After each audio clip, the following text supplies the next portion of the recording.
বাস ছেড়েছে আধা ঘন্টার একটু বেশি সময় ধরে। উনি 15 মিনিট ধরে ঘুমের নাটক করে আমার কাঁধে মাথা রেখেই যাচ্ছেন। বারে বারে আমার হাঁটুর উপর হাত রাখছে। পাশ থেকে একজন বলে ওঠে। আরেকজন সেই লোকের পক্ষ নিয়ে বলে। বেলা একবার লোকটাকে উদ্দেশ্য করে বলে, বাসে আপনি যেমন টিকিট কেটে উঠেছেন সেরকম আমিও। আপনাদের যদি মেয়েদের কাঁধে মাথা রেখে এতই ঘুমানোর শখ, তাহলে বাড়ি থেকে বউ নিয়ে বের হলেই তো পারেন। আর এই লোক মোটেও ঘুমাচ্ছিল না। সে অস্বাভাবিকভাবে আমাকে স্পর্শ করছিল, বারবার ইচ্ছে করে কাঁধে মাথা রাখছিল, শরীরে স্পর্শ করছিল। কোনটা ইচ্ছেতে হয় আর কোনটা এমনিতেই হয় সেটা বোঝার ক্ষমতা আমার আছে। বেলা নিজের ব্যাগটা কোলের ওপর নিয়ে বলে, উনি বারবার এমন ইচ্ছে করে করছিল দেখে আমি সেফটি পিন দিয়ে রেখেছি। কপালে লাগার সাথে সাথে ঘুমিয়ে গেছে, তাই না? উনি যদি ঘুমিয়েই থাকতেন তাহলে বুঝতেন কিভাবে যে এই সেফটি পিন আগে লাগানো ছিল না, মাত্র লাগিয়েছি। কারো মুখে আর কোনো কথা নেই। বেলার পাশে বসা লোকটা তবুও নিজের ইচ্ছে মতো বলেই যাচ্ছে। বেলা তাকে থামিয়ে দিয়ে বলে, আপনাদের মতো পুরুষদের জাস্ট মেরে ফেলে রাখা উচিত। হাত পা দিয়ে স্পর্শ করলে পা কেটে দেওয়া উচিত। চোখ দিয়ে খারাপ নজর দিলে চোখ তুলে নেওয়া উচিত। আর আপনার মতো ঘুমের নাটক করা অভিনেতা হলে মাথা আলাদা করে দেওয়া উচিত। বেলা বাসের দায়িত্বে থাকা লোককে বলে লোকটাকে তার পাশ থেকে তুলে দেয়। লোকটার সম্মানহানি হওয়ায় বাস থেকেই নেমে যায়। গন্তব্যে পৌঁছানোর আগে কিছু লোক বেলার কাজে প্রশংসা করতে থাকে।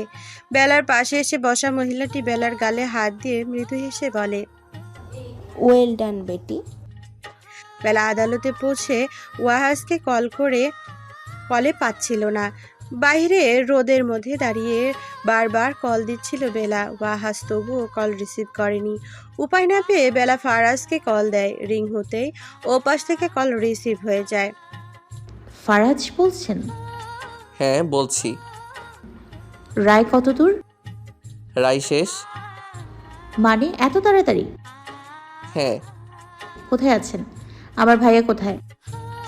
আপনার ভাইয়া রেগে এখান থেকে বেরিয়ে গিয়েছে, বাহিরে কোথাও আছে হয়তো।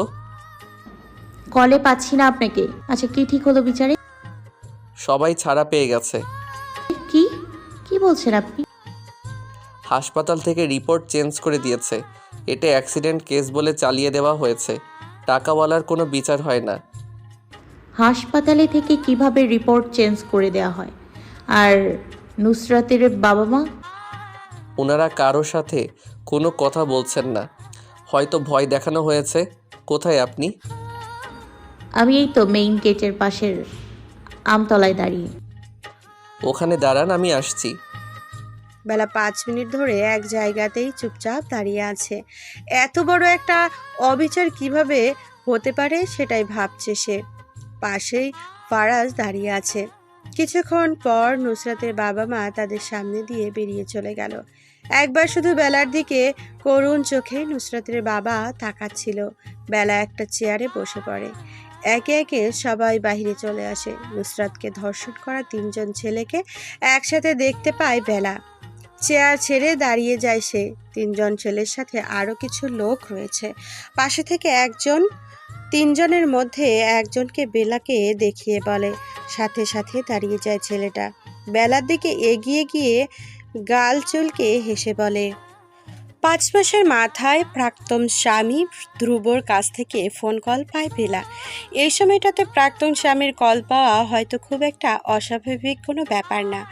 একটা সময় এসে ছেড়ে যাওয়া মানুষটা ঠিকই উপলব্ধি করতে পারে তার করা কাজটা ঠিক ছিল না। ফোন স্ক্রিনে ধ্রুব নামটা ঝলঝল করছে। ইচ্ছে তো করছে ফোনটা রিসিভ করে গলাটা শুনতে, কিন্তু স্মৃতি যেন ধিক্কার জানাচ্ছে এইরকম ইচ্ছেকে। স্ক্রিনের দিকে কিছুক্ষণ তাকিয়ে থাকলো বেলা।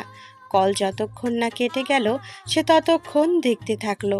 কলটা কেটে গেলে ফোনটা উল্টো করে বিছানায় রেখে দিল সে।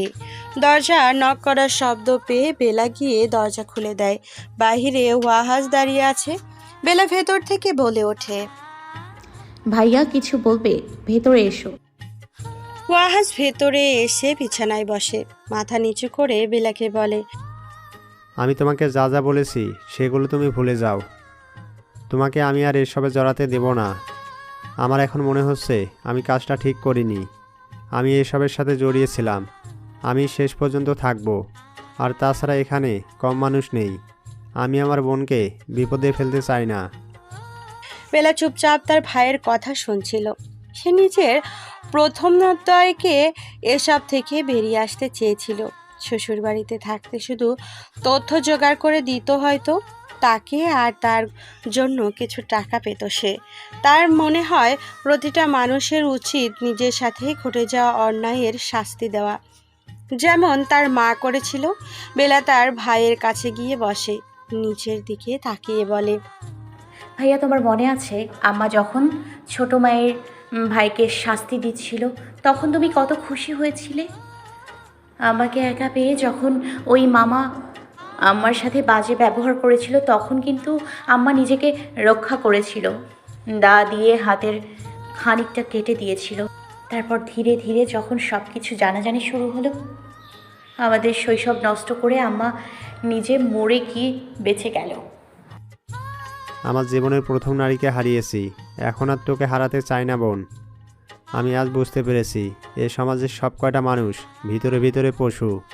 তাদের সাহায্য করলে ভালো, তবে সেটা কোনোভাবে তাদের মনের মতো না হলে আসল রূপ দেখা যায়। আমি নিজেই ভেবেছি আর দেশে থাকবো না। কি হয়েছে ভাইয়া, তুমি এরকম কেন বলছো? কিছু হয়নি। আমি ভেবেছি তোকে নিয়ে বাইরে চলে যাব। হঠাৎ এরকম চিন্তা ভাবনা কেন ভাইয়া? আমি ভেবেছি তোকে নিয়ে বাইরে চলে যাব। আজ যারা তিনজন শাস্তি না পেয়ে বেরিয়ে গেল তাদের আইনের মানুষই সাহায্য করেছে বের হতে। যাদের এত বিশ্বাস করে কাজ করেছিলাম তারাই কিনা এভাবে বদলে গেল। যদি কখনো নিজে একা কিছু করতে পারি তাহলে করব। এই অন্ধকার জগতে তোকে কিছুতেই নিতে আসবো না আমি। ওয়াহাজ রুম থেকে বেরিয়ে যায়। ওয়াজিয়া স্বস্তির নিঃশ্বাস ফেলে। সে কখনোই ঝামেলায় জড়াতে চায়নি, তবে ঝামেলায় যদি জড়িয়েই যায় তাহলে সেটার মোকাবেলা অবশ্যই করা প্রয়োজন। রাতে খাওয়া দাওয়া শেষ করে প্রতিদিনের মতো ছাদে যায় বেলা। রেলিংয়ের ভর দিয়ে দাঁড়ায়। হাতের ফোনটা তৎক্ষণাৎ বেঁচে ওঠে। অপরিচিত নাম্বার দেখে প্রথমে রিসিভ করবে না ভেবেও পরিচিত কেউ হতে পারে ভেবে কলটা রিসিভ করে সে।